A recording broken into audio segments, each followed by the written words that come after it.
A good night of Shabbos to everyone. It's the Shabbos, Parshas Tetzaveh, where Moshe Rabbeinu's name is not mentioned. Everyone knows this past week was Zayin Adar, when it was the birthday and Yortzeit of Moshe Rabbeinu, and that's one of the reasons why his name is not mentioned in this week's Parsha. It's the only Parsha where it discusses Moshe's, when Moshe's day discusses Moshe and everything Moshe did and everything else, and he's not there because he passed away this week. But I want to talk about something that's coming up Tuesday. The first 3 days after Shabbos, still connected to the Shabbos, which is Yudalid, right? Yudalid Adar. We're celebrating the Purim Katan. And I want to talk about the famous Maamar that the Frierdiker Rebbe said in Moscow in 1927. And I was there. Now you're looking at me and you're saying, Rabbi Adelphin, what did you drink today? What do you mean you were there? You weren't born at that time. You're right. But in 2019, I was in Moscow and I trekked and went to the shul, the Choral synagogue, and the building next to it, which stays part of the synagogue. And I had someone who knew the lay of the land tell me and take me all over, and we identified where the Rebbe said the Maamar. And the history of the Maamar is unbelievable. There were KGB agents and Kivada agents planted all over. And the Rebbe said, I'm not scared. And he was warned before not to speak. And he spoke openly about Mesiras Nefesh and about sending children to Cheder, Tashbat, Tinoike Shel Beis Rabon. And everyone knows what the Rebbe said to Rabbi Itche the Masber, the great Chassid. Itche, as the tust in Tashbar bist a minor. If you're involved in getting children to go to Cheder, you're mine. As the tust andere Sachen, bist du nicht meine. You're good, but you're not mine. And he told us to each of the masmid. So Rabbi Isai, the Frierdiker Rebbe spoke in this Maamar in VKibel HaYehudim Tofresh Pei Zayin, which, by the way, the last Maamar of the Rebbe Vata Tetzaveh is based on this Maamar. So the importance of this Maamar is fundamental, because kind of the last will and testament Maamar of the Rebbe was Vata Tetzaveh that he gave us before he had his first stroke of Zayin Adar, Tafshin Nun Beis, right? He handed out this Maamar for Vata Tetzaveh that he said originally in 1981, Parshat Tetzaveh. And what was that based on? The Maamar of VKibel HaYehudim of 1927. So originally, just a little bit of the history, originally there was a Chabad minyan adjacent to the big shul, the Choral synagogue, in its own little building. And that's where the Lubavitch Chassidim in Moscow davened.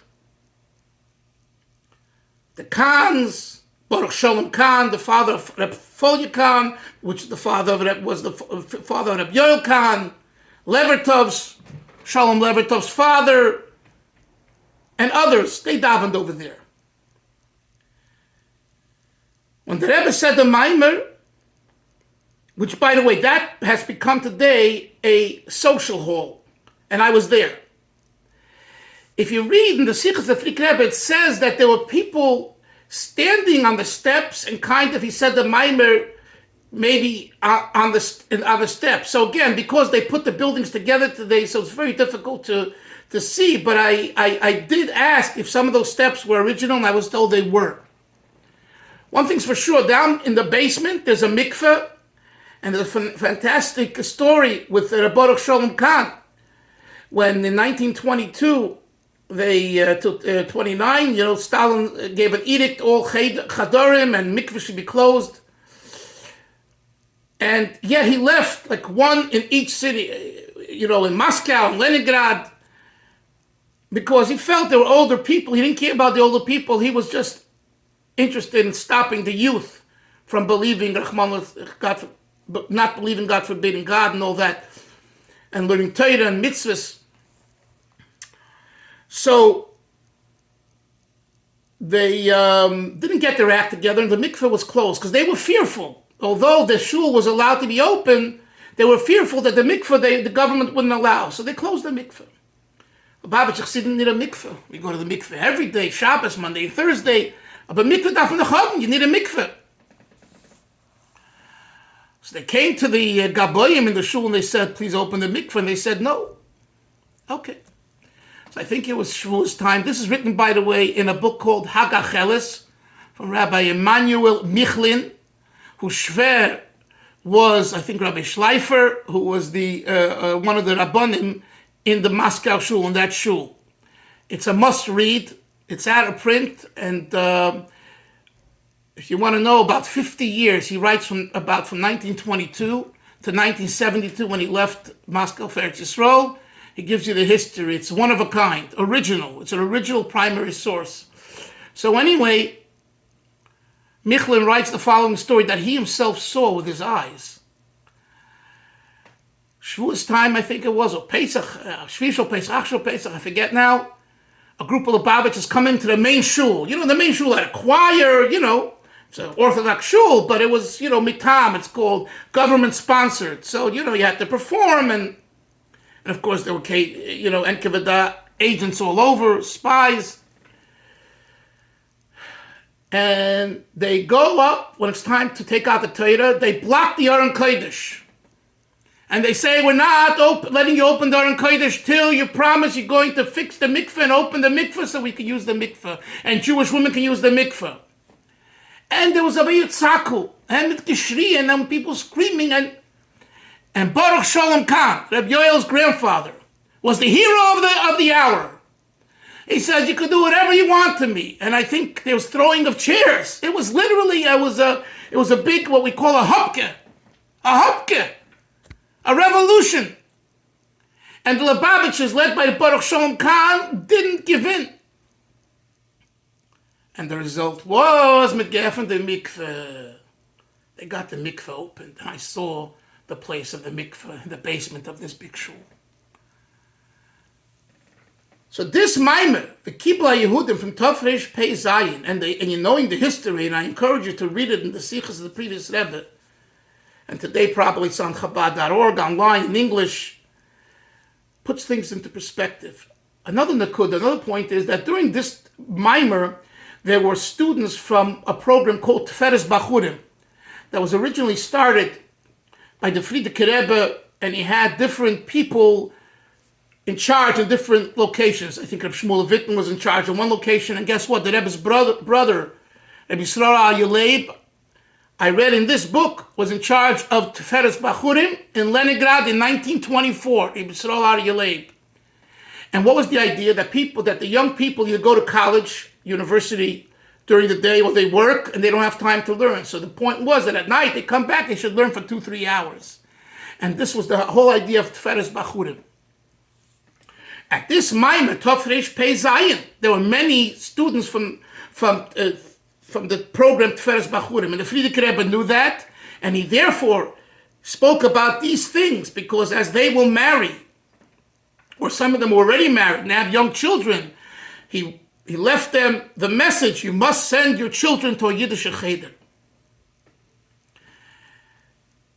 So this Maamar, VKibel HaYehudim, talks about Mesiras Nefesh, and what Mordechai is, and what Moshe Rabbeinu is, and what a Rebbe is, and how a chassid, a yid, has someone to turn to, and the emunah that the tzaddik helps instill in a yid, or better said, helps the yid bring out within himself or herself the faith in God, the emunah, helped by the tzaddik, is all part of this important doctrine, Maamar, VKibel HaYehudim.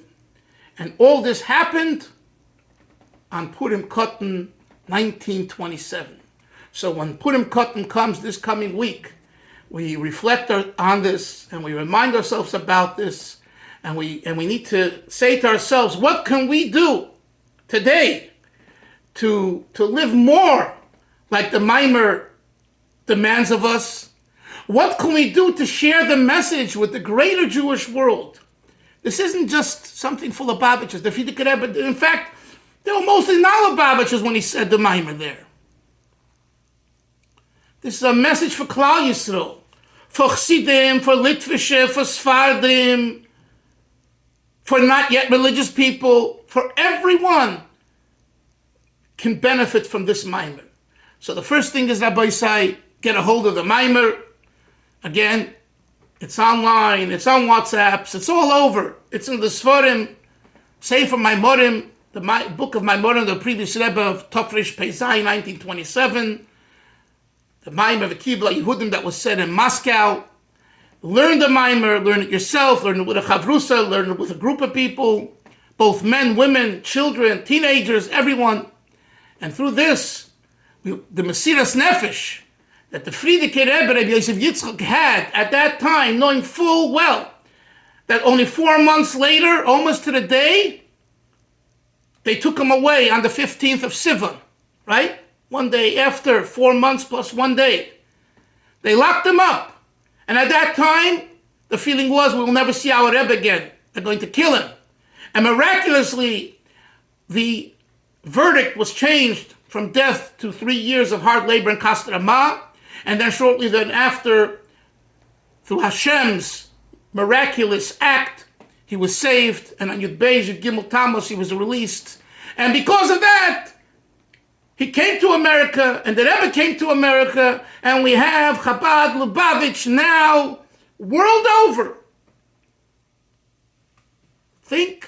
Realize that it started Tofresh Pei Zayin, VKibel HaYehudim, that night in Moscow.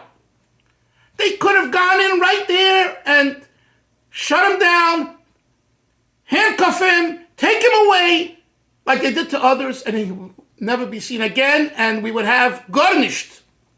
We would have nada, nothing. But the Eibishter helped, that he saw that this is a tzaddik, and that he's giving the world what the world needs. And B'meila, therefore, he let him say the Maamar, he let the Maamar be heard, he let the Maamar be printed, he let his Chassidim in the years later publicize it and teach it, and our Rebbe took this Maamar and he made the Maamar into the Maamar. So, Rabbi Isai, the Rebbe functions now and is telling us it's time to learn VKibel HaYehudim Tofresh Pei Zayin. The Rebbe should help. We should have a Geschmaka Shabbos, a Zisa Shabbos, a Chassidish Shabbos, and Take, we should be Zeicha to Gula Shlema, Bekorev Mamish, together with all tzaddikim, Yerushalayim and HaKodesh, B'mheirav Yameinu, Mamish, Amen.